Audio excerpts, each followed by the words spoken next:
frozen place where everything just takes up space and time.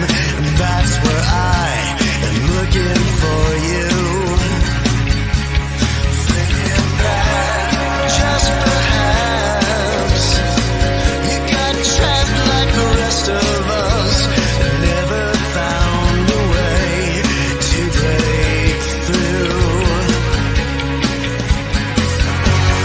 Now we're here with a torch. Now we're here. Can you recognize a rescue party? We've finally come for you. Translucent new crusaders with no agenda, no agenda.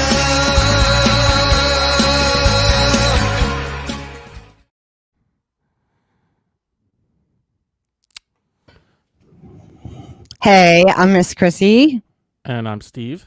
and this is JAGcast, episode number 121, the podcast of the Jenkintown Arts Garage.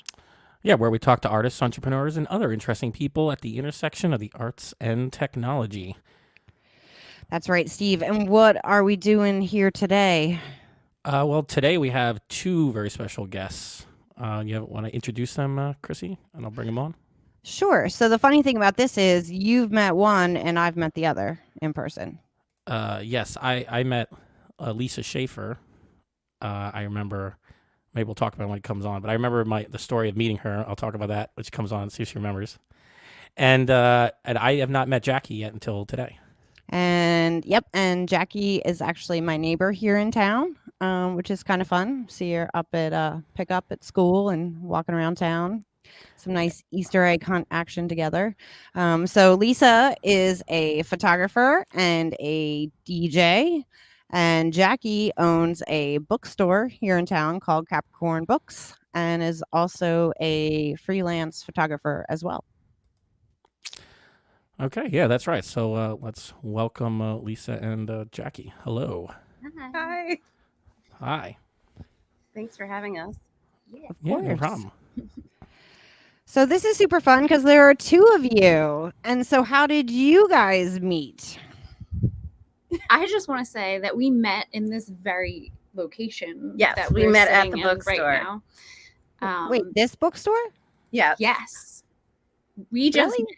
We just met met months ago, No, you didn't. like right here. right I here. was, I was thinking you were telling me you met at the realty office that used to be where the bookstore is, but I guess that's not where That's you what met. it was, the realty office? Yes, it was a realty office for a little while. So I was going to the store. I think I was coming home from Target, and I was buying clothes for Philly Loves Bowie week because I was DJing a Philly Loves Bowie event, and it was very exciting. And I got a pink furry coat, and I drove down. This is West Avenue, and I looked to my right, and I didn't know that's how you found it. oh yeah.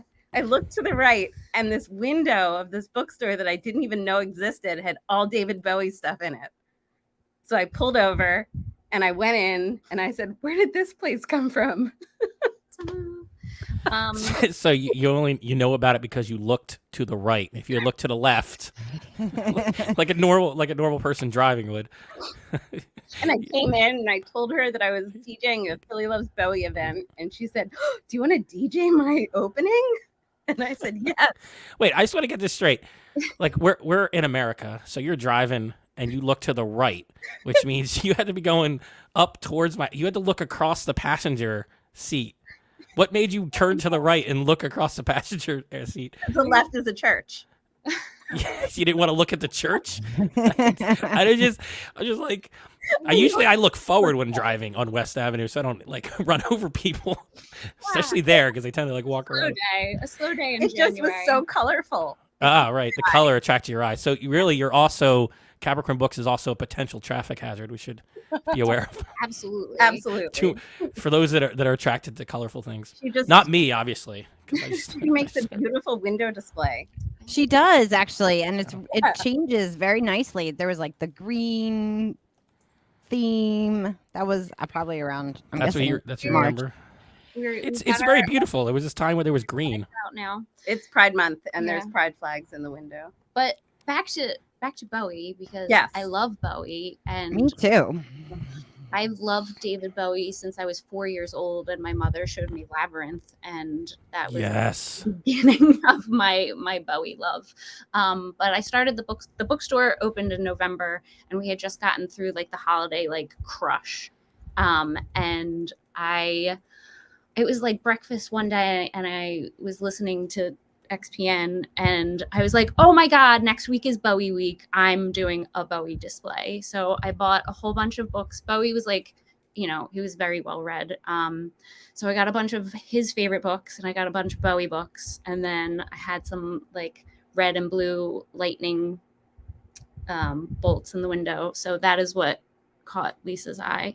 And I had no idea that that's how you found the store. So that's even cuter. But Lisa came in, and she was like, I was so excited. she was going through the records, and I'm like, I was digging her vibe, and I was like, hey, how's it going? And then she was telling me that she's a super cool DJ, and she's also a photographer. And she's a photographer. I'm also a photographer. And we just had tons of connections, and I feel like we instantly became friends, like in that moment.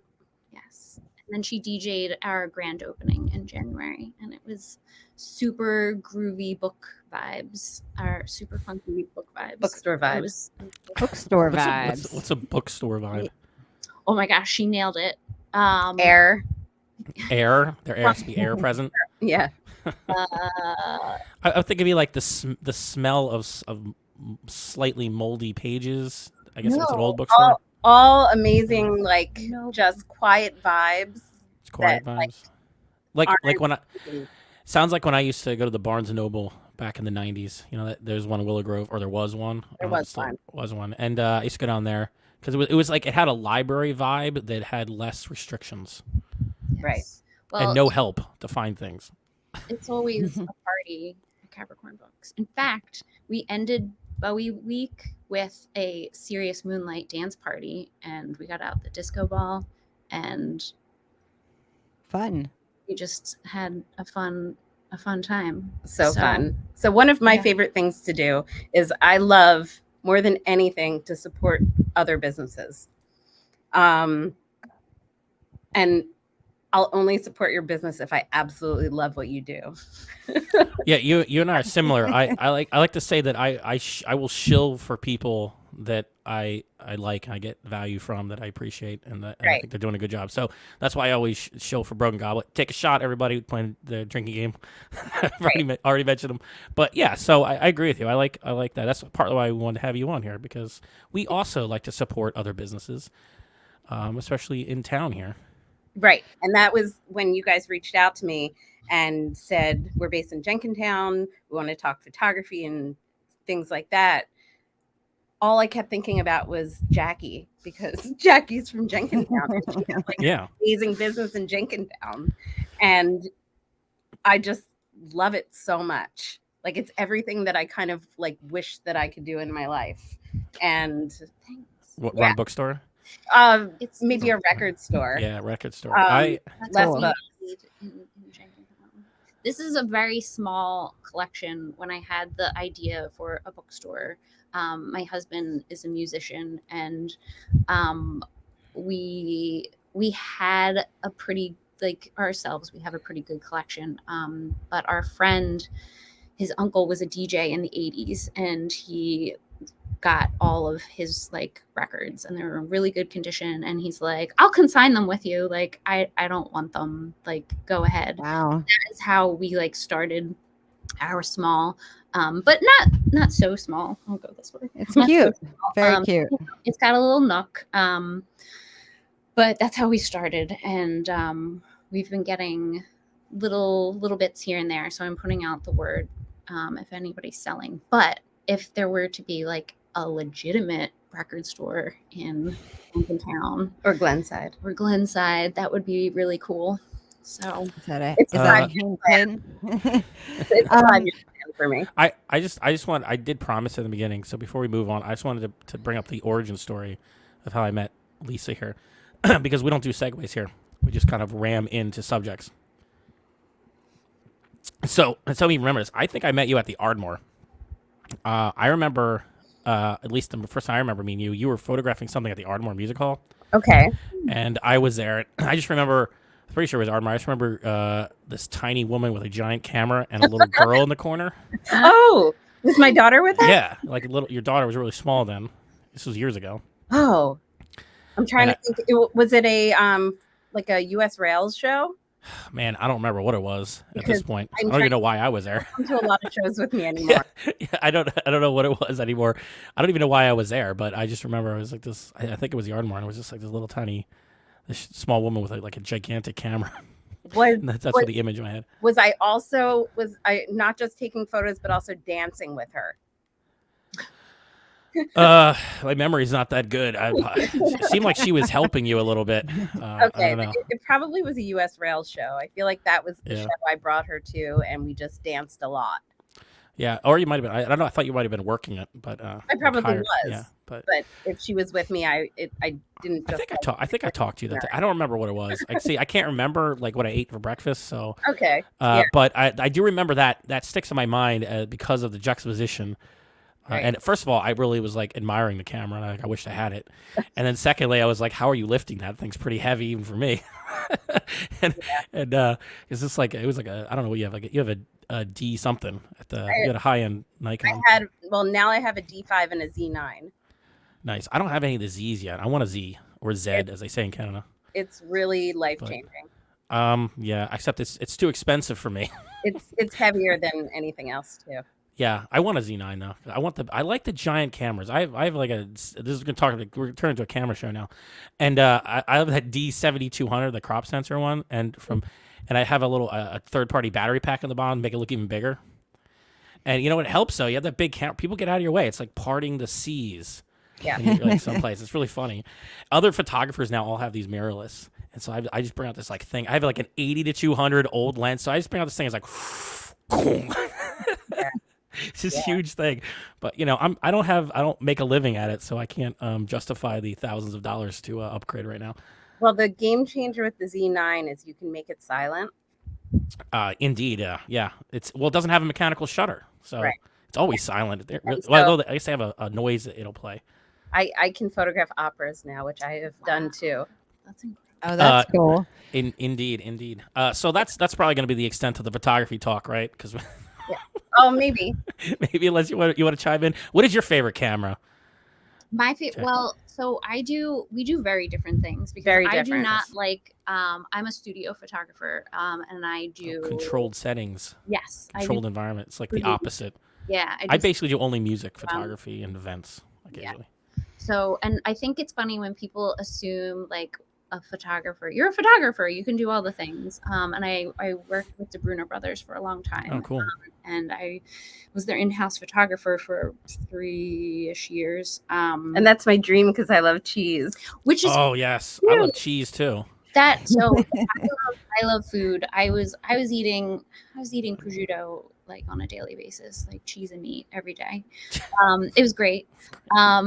But it's funny because that was actually technically the first time that Lisa and I had interacted with one another, unbeknownst to us, because Lisa it was during quarantine. It was a quarantine wedding. Bruno does cheese wheel cakes. So they're like wheels of cheese stacked up with like flowers and everything. They're very pretty. So that was at a wedding that Lisa was photographing. Although I said I was the photographer for the Bruno Brothers, I did many, many, many, many, many, many other things for the marketing department, including talking to Lisa to get her permission to use a photo in our social media. That was the first time Which that was I the most actually incredible thing because the Bruno brothers Yeah. reposted my cake photo. Oh wow, Jackie did. So that was our first actual. wow. And I bet it was more memorable than my meeting with Lisa because she remembers it. If I'm there with my child, nothing. We're dancing. I'm sweating. Yeah. No, but it's fine. But- Yeah, it was. That's a But I ran cake into photo. you a bunch more times than I remembered you every time. That's true. It's hard to forget me once you see me. I look kind of like I came out of under a bridge or something. So I think I look kind of like trollish sometimes. Too far. You know? But no, it's people do recognize me. It is a little weird now. Sometimes people will come up to me, like, "Hey, are you that guy who takes pictures?" I'm like, "Yeah, that totally describes me." I was like, "Yeah." That's all I gotta say. I'm like, "Yeah." So it's fun. Usually, it's recognized me at Broken Goblin because I'm usually there. Because I'm too lazy to go anywhere else. Not really. It's just a nice place. It's either there or I'm taking pictures for Chrissy here. Awesome. I'm just like, she just ties me doing stuff all the time. This time of year. Yep. I get paid $bucks of $0. It's fun. For those listening, I said $0. So you're both photographers. One's a bookstore owner and one is a DJ, and you want to own a record store. So Well, I work at one too. you work at one, okay. And this is funny because it's all businesses that generally do not have the reputation of being very lucrative. Just so you know, it's just Who said we're in it for the money? apparently not. One that I go to. Yeah. Brings me the most joy. Indeed. Before I derailed it with the photography talk, though, you're telling me about Capricorn Books and how you got it started. And so I really want to know, like, why? It's 2023. It's Why? Like, it's like, why a bookstore? You're not the first person to ask that. Like, people. Look, I'm up front with my questions on this podcast. Yeah, no, I get that at least. So I told you I was working for DeBruno Brothers. And Right. I got like completely burnt out, completely like creatively just like drained. So I left them last January, and then I was freelancing full time, which was cool because then I just had a lot more free time. Like freelancing as a studio photographer? Yeah, as a food photographer. Which means you do like headshots or like No. people or food studio. Okay. Food studio photography. So I also do recipe development. Everything you do is more and more niche as you provide details. So niche, but you would be surprised how lucrative. No, I bet it is. So enough that I was able to make the money I need. Yeah, I was like, you open a bookstore in 20. So yeah, after I left my full-time job, I was freelancing, I had more time. I was walking around Jenkintown. This was in like February. This was like February of January of last year. And there was a really cute location. It used to be Eric's Cleaners on West. And I think I had something clean there once. Well, it was good. No longer the Cleaners, but they left. And I was like, and it's so close to White Horse Coffee. And I was like, oh, that should be a bookstore. And I'm like looking inside. And then I went home and I literally Googled how to open a bookstore because that has always been, when I was little, like growing up, I'm not kidding you. I either wanted to be Indiana Jones or like live above a bookstore.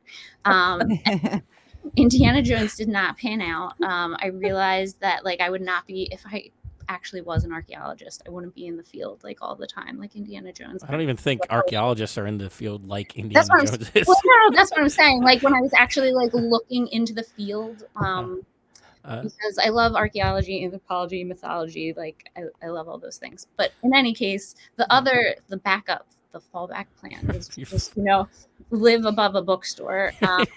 Your fallback dream was like, I want to be Indiana Jones, Mom. Or get me whip lessons, or live above a bookstore. Very similar. So yeah, I Googled how to open a bookstore, and I realized that it was not feasible to like get my act together to like get that space. So a lot of booksellers had said they start off as a pop-up. And pop-ups, they're popping up, and I'm like, okay, yeah, so that makes sense. A pop-up means you just are in a space for a limited amount of time. Exactly. Like renting it or something. And it also coincided with the beginnings of the Jenkintown night market that was kind of like starting to happen again. So I like shoehorned my way into the farmers market because Ben Bergman, who's great, he's been running the night market. He was like, well, like I usually don't have non-food people at my farmers markets, but I must have convinced him with my exuberance. And he took a chance on me, and the pop-up was by all accounts successful over the summer. I had like two tables. I had children's books, I had fiction, nonfiction, a lot of used books, and I had a little crate of vinyl. Yeah, it was great. And then by the end of the summer, the farmers market wrapped up at the end of September. And then I feel like it was that week. I'm friendly with Katie Doherty, who owns Breslin's Consignment. And she's like, hey, Jackie, the space next to me is available. Nice. And we live right around the corner. So living right around the corner from a bookstore is pretty close to living above a bookstore. It's almost there. I mean, you had to compromise a little bit on your backup dream, Yeah, my but commute, you pretty much got it. Yeah. So yeah, we signed the lease October 15th, and then we opened November 8th. It was a very, very quick turnaround. We wanted to be open in time for the holidays. And I think our timing was great. And a lot of people were asking your very same question, like, what are you thinking? I'm saying it because I think it might be entertaining. Not because I think it's totally ridiculous. No. It in many ways it is totally ridiculous, but I had an intuition, and I feel like it's accurate, that people are kind of done with Amazon. They like an in-person, like, browsing. Like, books are so tactile and magical, and just like browsing in a bookstore with like good funky bookstore vibes. Like over the holidays, I had a gentleman come in, and he was telling me about his two daughters, and he's looking for Christmas gifts for them, and he's telling me about them and what they like and what they don't like, and I'm helping him like pick things out, and then I'm like checking him out, and he's like, so how do you think you're going to compete with Amazon? And I'm like, well, like this. Spend 20 minutes with you, like walking you around, and right. personal shopper, and making very like that, like no algorithm can do that for you. So. Well, I'm sure that Amazon will make some ChatGPT service to try to compete with that. I hope not. I'm like 99% sure they're gonna have a box that's gonna be like, what kind of book do you want? And someone's gonna be, there's gonna be an ad, and it's gonna be like, I would like books for my grandson who likes Ninja Turtles, and it's just gonna give him books about like reptiles. Who knows? But your competition is now AI, so you're welcome.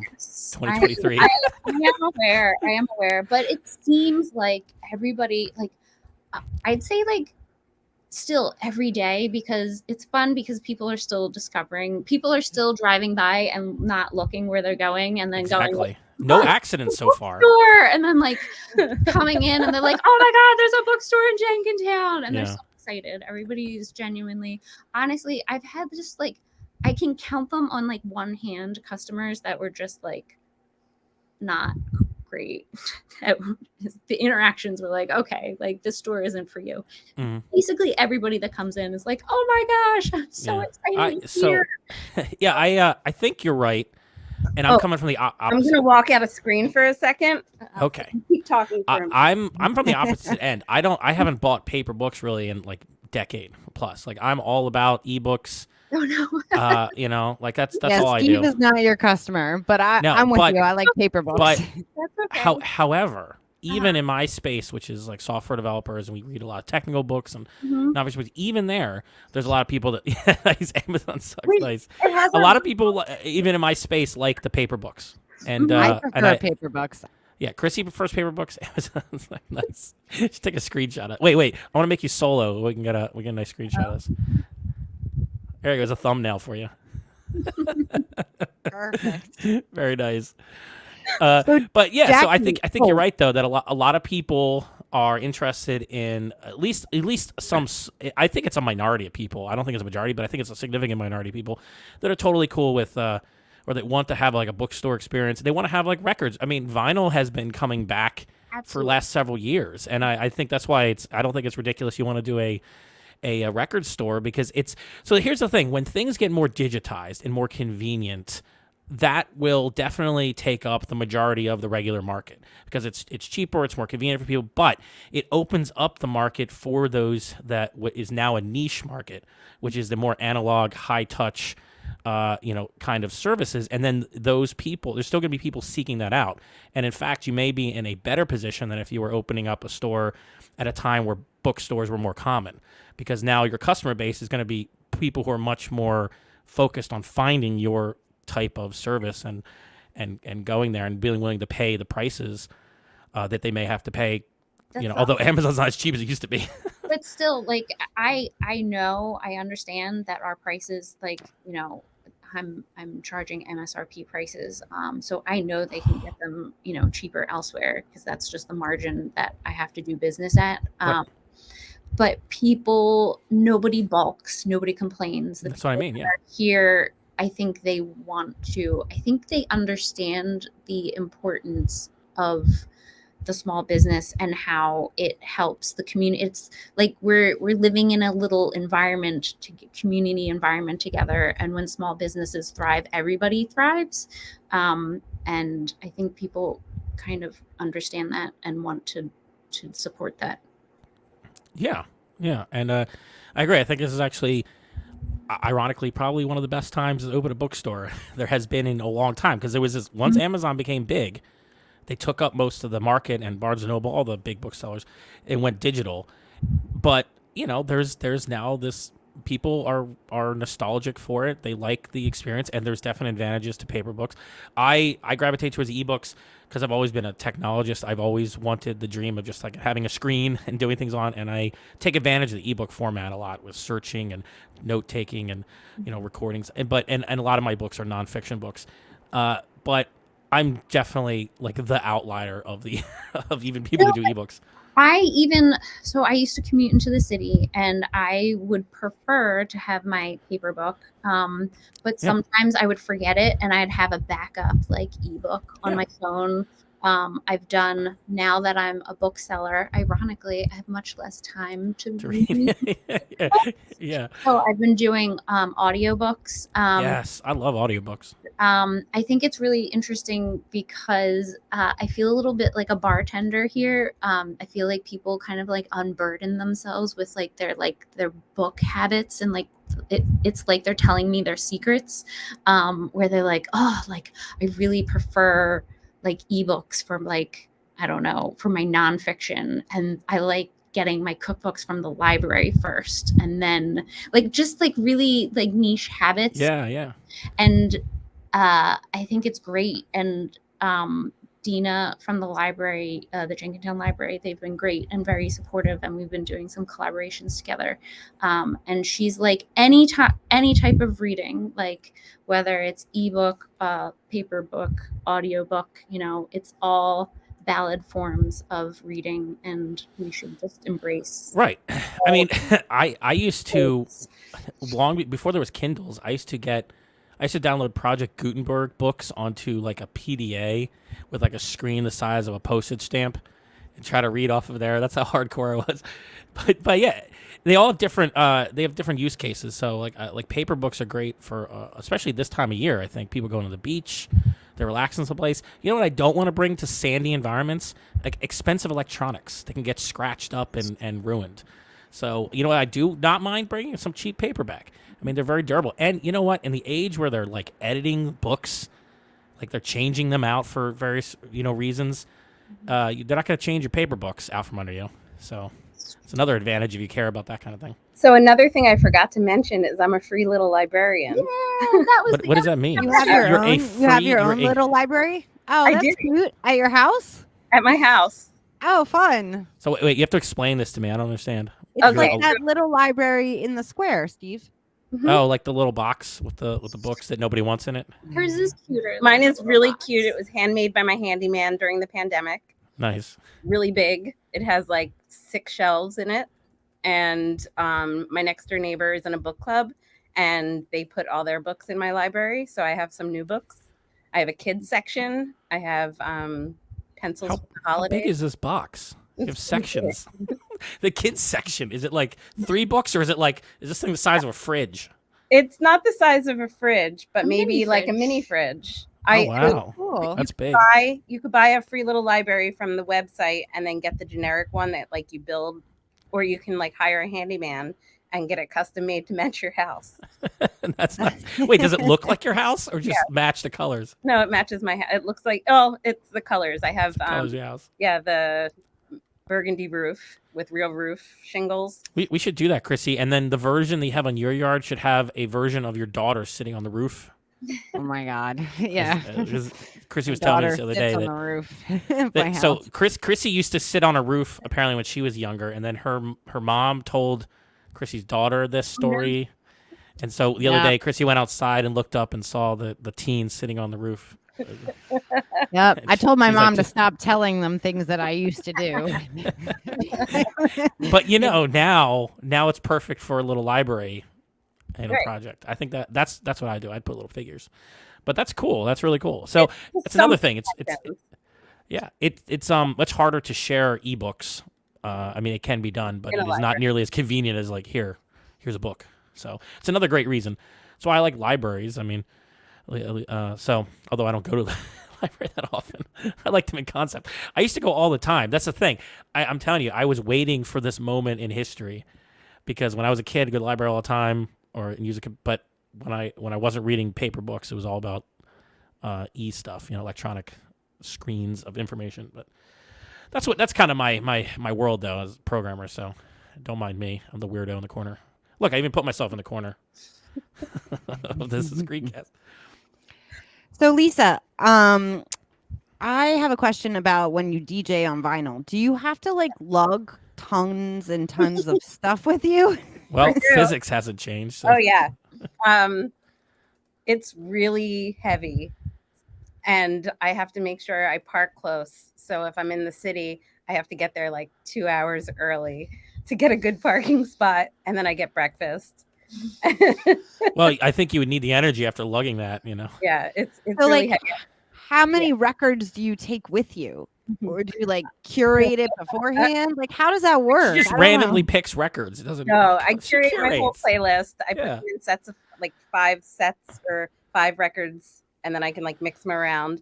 But I also have to read the room. So if the room doesn't want to hear a specific thing and they're Like asking Bowie. for other things like Bowie, Who doesn't want to hear about it? I have to change the vibe, and I have to make sure that I have enough records to do that. So I Yeah, bring it's- a lot of 45s. I bring wow. a bag on wheels. I bring this like backpack that's bigger than me and weighs more than me. And then I have, To be fair, that's probably most backpacks. it's really heavy. I bet. And I have to like strap it to me and carry it Oh my from the God. back. And then I have another bag I carry, and then my box of accessories like headphones and Yeah. needles and things like that. There are certain places that I have to bring turntables and mixers, and that is another animal, and I charge a lot Well, more for that. Yeah, I was going to ask, like, how does this work logistically? So if you're doing it electronically, there's lots of software for mixing between songs and stuff. Obviously, and you can create playlists, and you just hit a button, or you can virtually spin something on your iPad. But when you're talking about physical records, and you're talking about reading the room or something, like, how does this work? I assume you're always working with two records, so you can have one going, and you can swap the other one. Yep, And and then mixer. you have a mixer, and then logistically, how does it work when you're DJing? Because to me, a DJ doesn't look like they're doing anything but playing a playlist, which is obviously not true, but that's what it looks like to the layman. So what do you actually do as a DJ? So Specifically, I'll put a song on, and then I have to cue up the other song through the headphones. And then when that song ends, I start the other one, and I do like that fade into the next song. And I've been doing it since 2016, January 2016. So I feel really comfortable doing it now. I can troubleshoot my gear. I can make sure that everything is smooth. I know my records. I know they don't skip. I know when the song ends. I know when there's like a pause and then it comes back. So you have to know your records.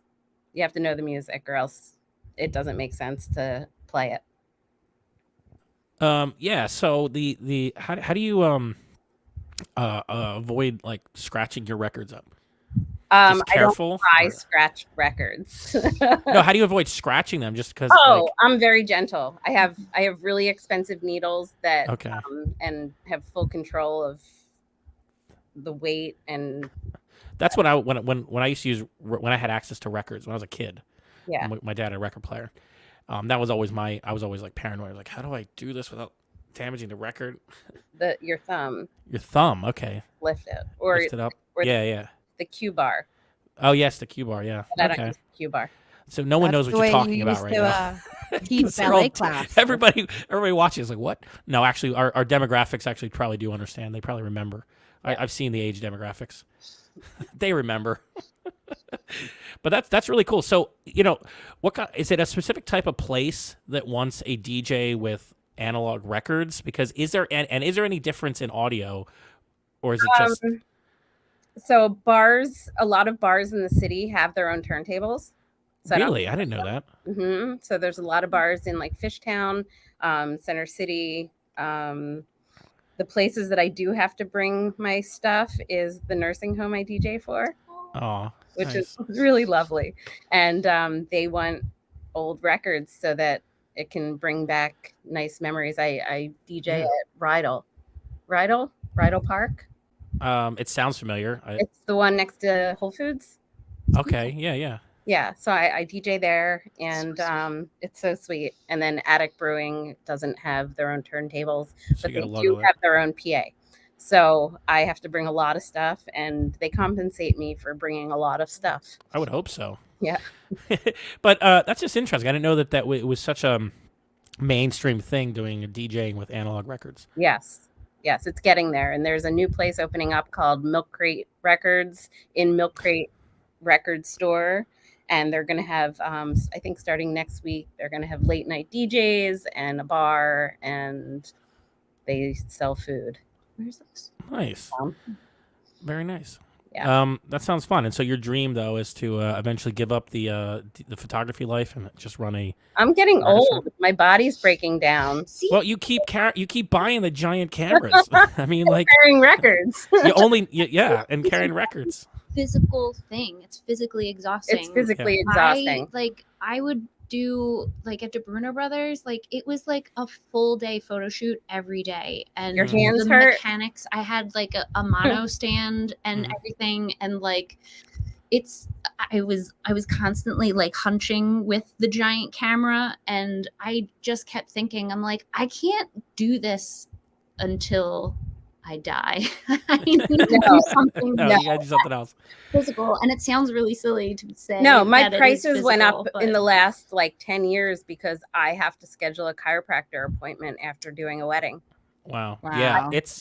Yeah, I think people don't realize how physically demanding this stuff is. I mean, I obviously don't do it for a living, but I've had the experience of doing like a long, like a festival or something. You're just lugging around equipment. Now I'm like, in the heat. Yeah, and it was. And I'm bigger, so it's not as bad for me, but I'm guessing as it is for you, but it was still painful even for me. Like after a while, I would have like some shoulder aches and back pains. It depends on what kind of work you're doing. Hand gets like claws. You know, so what's funny is my hand. So you know what? The thing about my hand is funny that that's kind of one of the first symptoms I had that I had rheumatoid arthritis.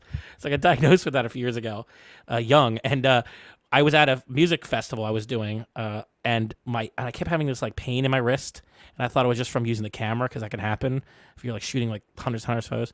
Turned out no, it's an autoimmune disease. So good. I don't know. At least it wasn't a carpal tunnel. I no longer have tissue in like my fingers here. Oh, jeez. Yeah. And, it's horrible. This is why, cameras, the real expensive cameras, the reviewers will talk about things like the comfort in the hand and whether it fits your hand and stuff. And it's like, it matters whether this stuff fits you as a human being. Doesn't fit me. no, I think it never actually. Well, right, and it's funny today. Maybe you could find camera bodies today that fit you better, but not the top end ones are still huge. Yes, the phones.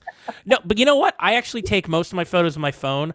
I get complimented more often on photos I take with my phone than anything else. It's bizarre, and I don't know what it is, but some people are just really impressed that I'll just be able to whip out my phone, take a raw photo, do some edits in Lightroom on my phone, and post it, and people are like, oh my god.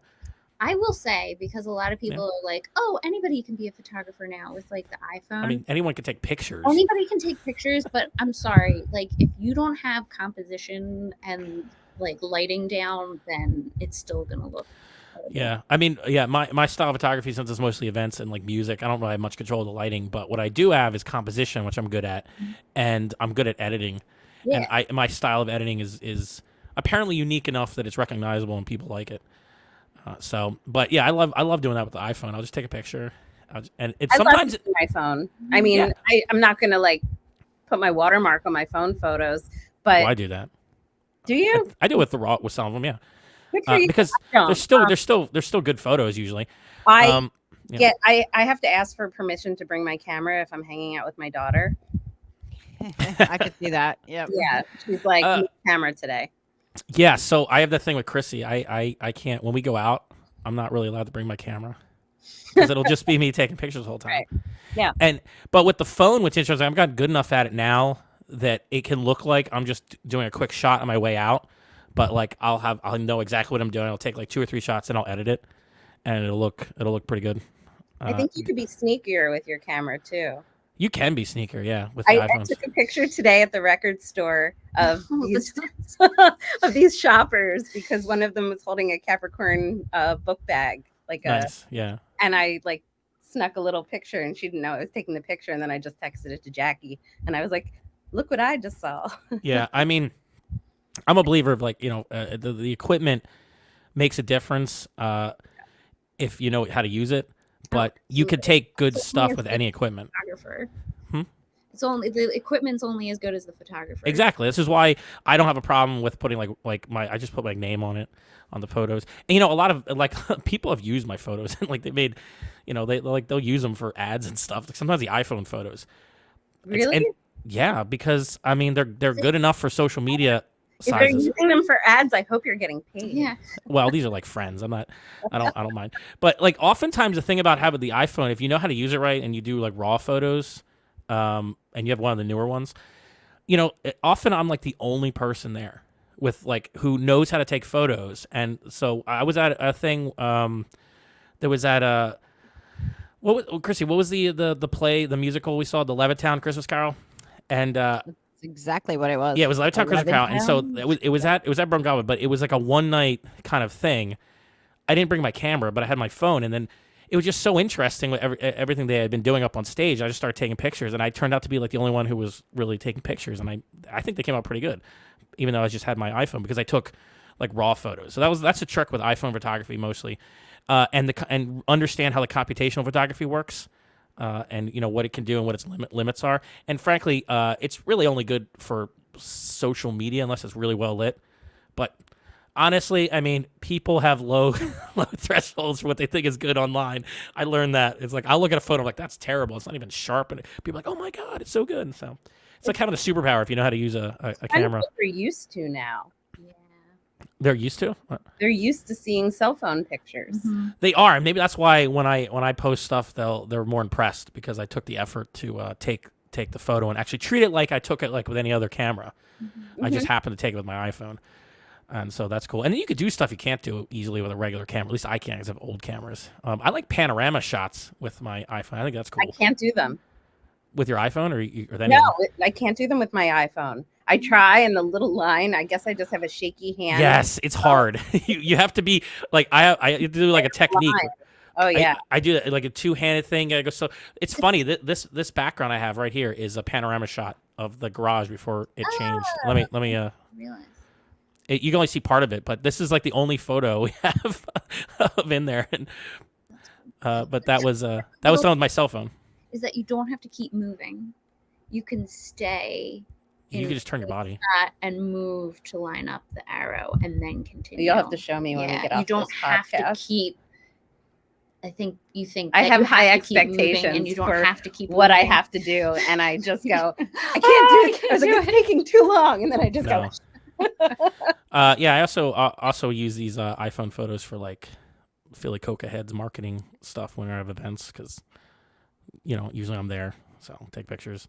I'm a photographer, and I still want to lug my camera on. phone for It's the easy. bookstore. Like I Yeah. can't imagine doing, like, it seems really tedious if I were to like get out my camera and like set things up. But I am very lucky because I have really good natural light in the bookstore. So it doesn't take exactly. I honestly just don't want to lug my camera around. It's a lot of stuff. And then the work after. I have shots from Broken Goblet. I have shots for Chrissy. I still haven't processed in Lightroom. It takes me forever because I'm not doing it like professionally. So I have a lot of other things going on, and it just takes hours. And I don't know what your process is. I'm super particular. Every single one of my photos is like its own little portrait shot, and so everything gets touched a lot. So every photo, even if I'm doing it quick, every photo is at least several minutes. Same. So it takes me forever, and I have to go through and pick them out of like And I 1,000 love photos. editing. Love.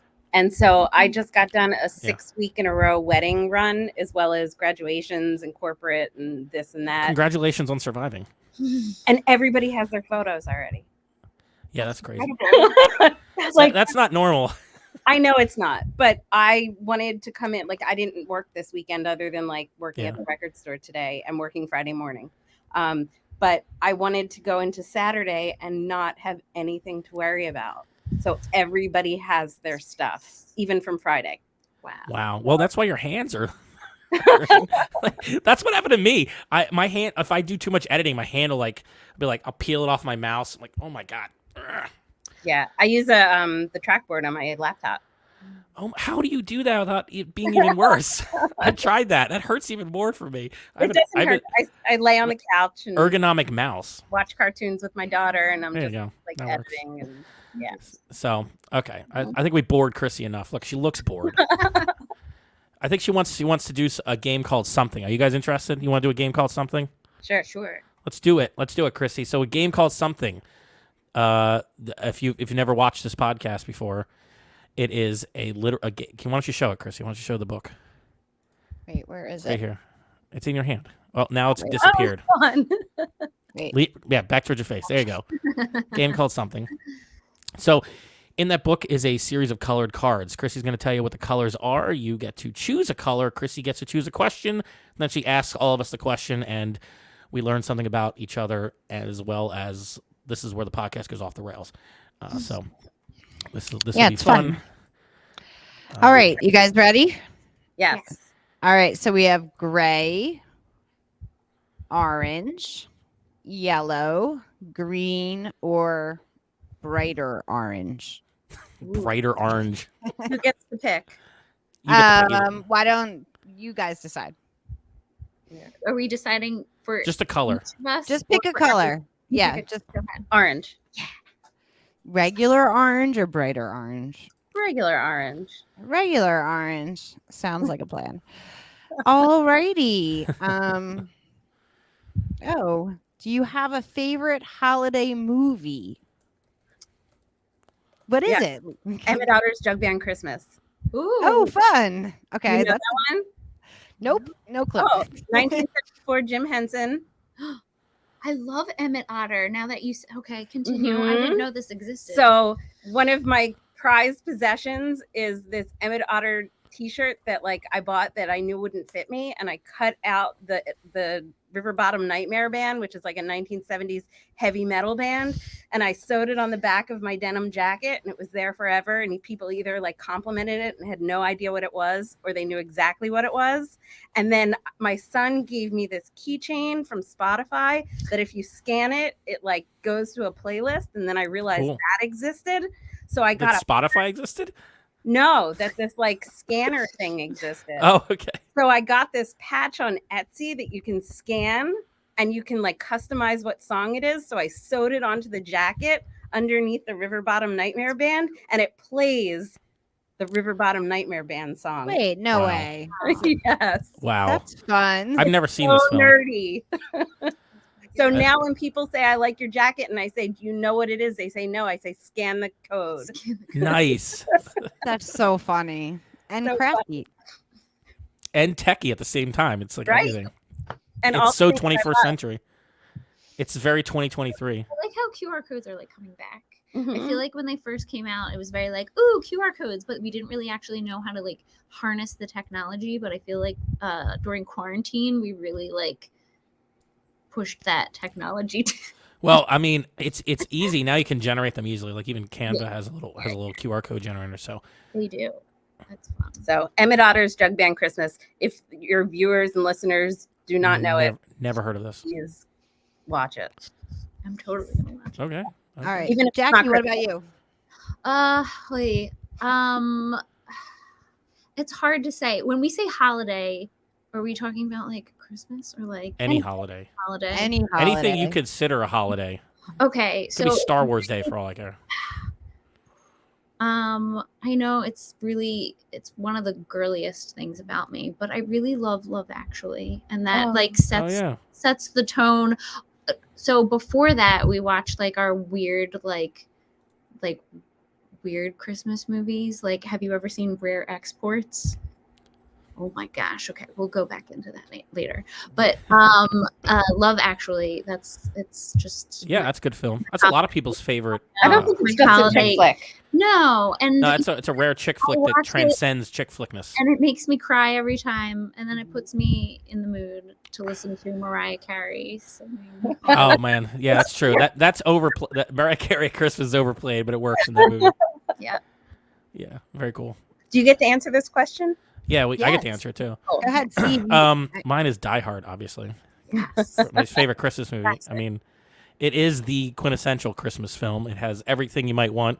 It is a perfect movie to begin with, like objectively perfect. You can examine this film, and it's taught in school, I'm sure. It is a Christmas movie. I will die on this hill, and it's just the best of the Die Hards. It's fun. I watch it every Christmas Eve. It is a ritual now for me. So that one is my favorite. Chrissy doesn't like it though. It's okay, but my favorite is the old school Rudolph. I could watch that. Oh, that's yes. good. That's a I good could one. watch that every year 100 times over. That's by Yeah, far so my good. favorite. The claymation warms my heart. I like you guys that one want to too. pick another one? Yeah. Your Another. turn. So, Colors. another color. another or color? movie? Yeah, pick another color. Yeah, another color. We can do another question. Green. A green? Green. That was an option. right? Oh, this is so much fun. Yeah, this is why this is the best part of the show. Alrighty, let's see what we have in green today. Let's see what Chrissy will pick. Is there anything she's going to deny? Yeah, I just flipped through 100 of them, but that's okay. Just because I put some new ones in. Again, I've said this before on the podcast. She has written all of these questions herself. I've had no input. I have, but and yet she has just questions she break the consistently does not rules. like. Yeah, you I have know. questions you It's really consistently, funny. but she won't remove them from I the ripped book. one out today. It was a Oh, big you did deal. finally. Wow. Yeah. Which one was that? Okay. Okay, here it is. This is a newer question. Oh. If you didn't do what you do now, Hmm. what would be your alternate career? Oh, geez. Is this practical or impractical? It doesn't really matter. It's on a little thing of index cards that look like this. Like, what is something maybe you thought you were going to do, but you ended up doing X, Y, I Z? thought I was going to be an elementary school art teacher. Oh, I thought that at one point in time as well. See? Yeah, I That's thought why I was you're going to be a friends. kindergarten teacher until like, I also almost went, instead of going to college, I almost joined the army to be a map drawer. A cartographer. that's a fun. photographer. Hmm. And when I almost said this earlier when you were talking about like you wish that you lived above a bookstore or Mhm. Indiana Jones, Mhm. I always wanted to be either a telephone operator where you put the plugs in and you like connect people, or I wanted to be a mailman. Ooh. Nice. I wanted to like see where like give everybody their mail in their mailbox. I That's love working with fun. my hands and I love meeting people. That's great. I love our mailman. Right? I feel I don't know. I don't know who my mailman is, but I think the post office just messes with me on purpose. No. Like stuff just does not get delivered reliably. Do you live on Leadham Street? Because I know No. he's postman. I live in West Avenue. Well, no, it's probably the same guy. Because I realized that I don't my. Is it Mailman Dan? No, his name is Chris. Oh. And he likes plants and gardening, and we talk about native plants together a lot. My mailman is lovely. Mailman Mike, and he brings dog biscuits to my dog, Oh. and he Oh, also that's cute. does drink coffee. Oh. See, we know things. How do you meet your mailman when like I'm not outside 24 hours a day? The guy just kind of comes up and leaves. I know my Busy UPS people. guy too. Yeah. Mm. Casey Neistat also knows he's UPS guy, but he gets like a gazillion deliveries to his office over the years. I think that's how I met him. My UPS guy, it's not that he doesn't like me, but I feel like I'm a challenging stop during the day. It's not that he doesn't like me; he just acts like he doesn't like me. It's a lot of books, and it's like heavy. It's a lot. And it's like, lady, That makes could sense. you get on board with the Kindle? To do it's a package, but this is like he's like hauling like the Books are heavy. Yeah. I have a ton of books in my apartment on these shelves, and I remember moving them here up 3 flights of stairs, and I don't want to do it again. That's one of the reasons why I stopped buying books. It just Well, get too heavy. something that I completely didn't think of when I started the pop-up, like Lisa mentioned, like lugging all the records like to her gigs. Do you know what else is really heavy? Records. Books and Oh, records. and Records. Every time I The had records. a pop-up, and I don't have a garage or anything, and everything was like in my bookcases, every time I would take all the books down, take all the Oh my records, god. pack Oh up my the God. car. I would unload the. It was like Too it was much. like a traveling circus, and I completely didn't think about the physicality of. That's okay. I haul a floor around, so that's also Also, Chrissy, what is your alternative career? yeah. So I was tempted to become a kindergarten teacher, or I actually wanted to be a physical therapist at one point. But so I went to art school. So when I looked into becoming a kindergarten teacher, I had no prerequisites, and it would have taken me like 2 years just to get, back to like being like a normal bachelor's degree instead of a BFA. So, and like 2 years before that, Temple had a program where you could get like a K through 12 certificate with a dance degree, and then they got rid of it. So I opened a dance studio, so it worked out. They got rid of it. Also was looking. I probably like before I did the photography, went down that route. I was thinking about being the art teacher. I have an MFA. I don't know if I said that. I went to art school. I have an MFA, and I was like, oh, I could just get a teaching degree and be an art teacher. Yeah, And that never happened. and make even less money than running a bookstore. less money. I know. I'm really setting my. Your career choices are all questionable from a financial perspective. I That's think what happens sometimes, right? all of you. But I'm Well, doing what I love. I'm part of that. So I also worked. I had many careers, and I also worked at a farm for a time. And Like- that made no money. Like I had to quit because that made no. Yeah, you got to own the farm to make money farming. money. Even then, it's hard. It's still debatable. What is Least- your alternate? I don't know. See, I mean, when I was really young, I think I wanted to be an astronomer or an archaeologist. I did. I mean, if I was picking something today, I mean, I don't know. At one point, I thought about doing academic philosophy. I studied that as a minor, except that I pretty much hate modern philosophers. Like so many of them write such garbage. But I thought about doing that. If I had to pick something today, I'm not sure. Like once I got into computer stuff, like that's what I wanted to do. I originally was going to be like network administration or something like that, and I went to software development. I like that because I can make things. So I can make apps, I can make products, I can make stuff that because I like to create things. Hence, we have this podcast here. But yeah, I don't know. I think when I was young, though, I was really into astronomy, like really into it, and I thought about doing that and I even thought about it as a major, but I didn't. I went by that point. My favorite class in college was astronomy. Oh, I never got to take it at Drexel. I They took did it at have it. Yeah. Oh, very cool, very cool. No, I didn't get to take that. I did take a bunch of philosophy classes. Those were good. I had a lot of fun of those. I had some good classes there and some good teachers. That's why I was thinking about it. But you know what's funny is you ask like professors and like university, you're like don't become a professor. Like the adjunct professors like definitely don't become a professor. You'll make no money. So I still don't make that much money, but yeah, I don't know. I think astronomy and archaeology, obviously, once I saw Jurassic Park, or genetic engineering, basically anything you could think of that a supervillain might also do, I was pretty much interested in. Like if I thought Jurassic Park was a great idea. I was like, yeah, I want to do that. Isn't the guy who made the dinosaurs a hero? No, he's a bad guy. I don't understand. So, Yeah, I think that'd be it. That would be it for me. Astronomer.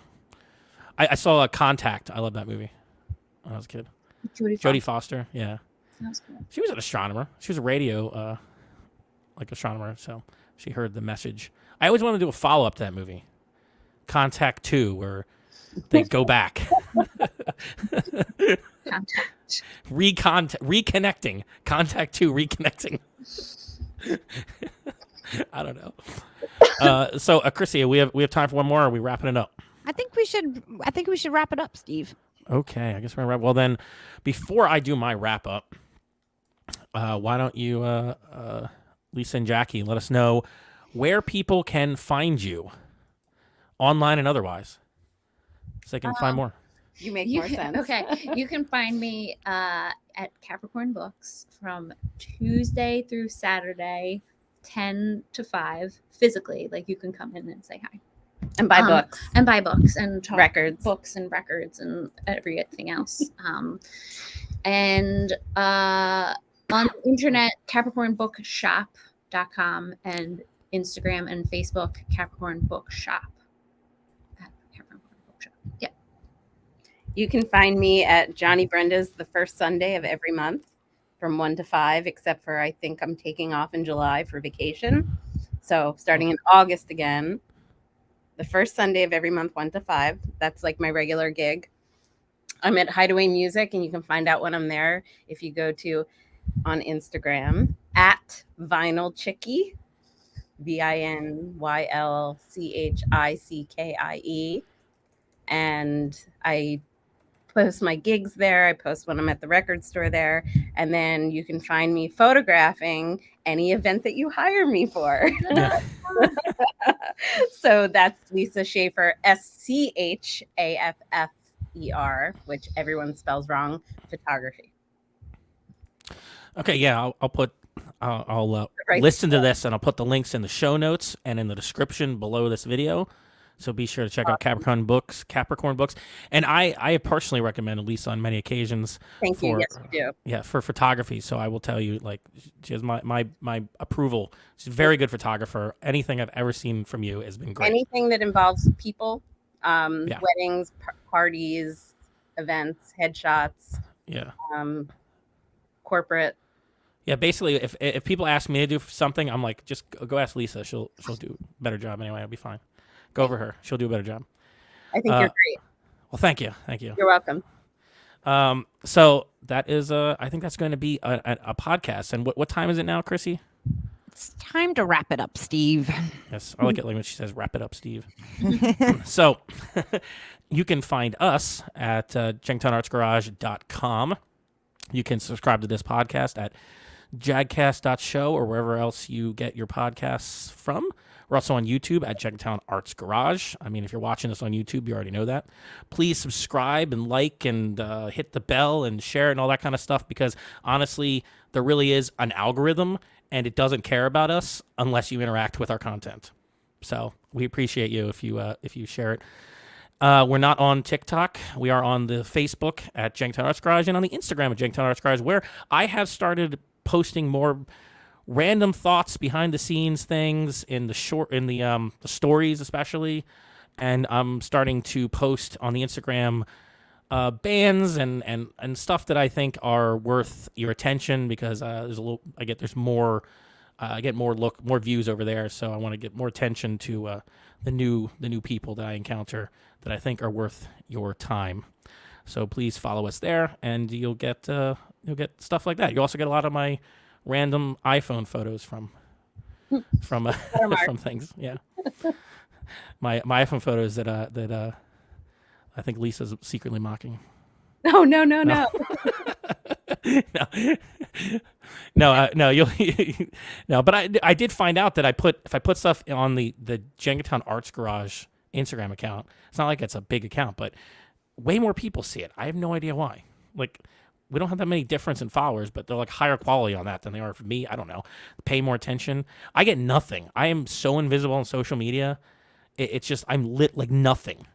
I'm not shadow banned as far as I can tell. No one's interested because I don't do the social media game very well. I'm trying to do better so that people will see this podcast. when you make a new post, then Yeah. make a story saying new post. Yes, that's a good 101 tip. I need these tips, Lisa. I need them. You should come back on the show. You can just give me an education in social media. I will talk to you about social media all day long. Anytime. That'd be great. Back. We should do this. I'm looking to try to come up with like an alternate week live stream. It's when we're not having the podcast out. Maybe I can do like an educational one. We can bring you on. We can go through tips for social media for businesses. I am like the queen of networking and bartering. Nice. We can call the episode that. Those are my two biggest strengths. The queen of bartering. Oh yeah, that's a whole nother podcast. There's a fascinating story behind that. So it's pretty incredible. Well, I think we're gonna have to end it there tonight. But thank you very much, Lisa and Jackie. Right. Thank you guys. Thank you for having us. Thank you. Of course. And thank you for allowing me to bring a +1. Oh, anytime. The more the merrier here on the JAGcast. It's always good. Awesome. Okay, and with that, you guys get to see the wonderful outro video I made. No. It's the same song, slightly different cut. More stuff on screen. So here we go. Fun times.